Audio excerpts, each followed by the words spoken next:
Kapag gusto ka iangat ni Lord, madalas meron yan tatlong hakbang, pero warning lang. Hindi yan para sa mahina ang puso. Kasi ang pruning at obedience, masakit yan. Mabigat yan. Hindi lahat handang dumaan dito. Una, pruning. Tinatanggal ni Lord lahat ng bagay na hindi para sa'yo. Pwedeng tao, ugali, o kahit opportunities na akala mo kailangan mo. Hindi para parusahan ka, kundi para iposisyon ka sa tamang lugar. Kaya wag mo iisipin rejection yan. Redirection yan. Yung iniisip mong pagkawala, protection at preparation yan galing sa Diyos. Ang pangalawa, obedience. At ito ang pinakamahirap. Minsan, hihingin ni Lord na bitawan mo yung gusto mo. Magpatawad kahit masakit.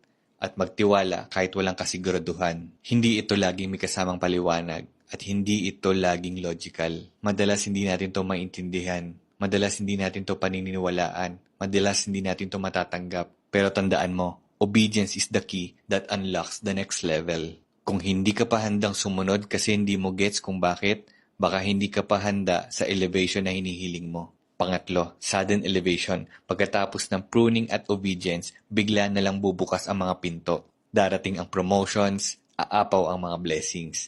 Yan yung madalas natin naririnig sa iba na pag dumating na yung blessings, sinasabi nila sobra-sobra yung binigay ni Lord, hindi nila inexpect. Pero tandaan, hindi yan sudden kay God.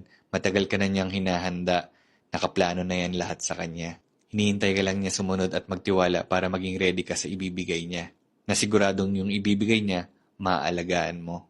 Kaya sabi sa 1 Peter 5:6, humble yourselves in the mighty hand of God, that He may exalt you in due time. Kaya kung nararamdaman mo na parang pinapahinto ka, na tinatanggalan ka, o tinutulak ka ni Lord sa mahirap na hakbang, baka nasa proseso ka na ng elevation.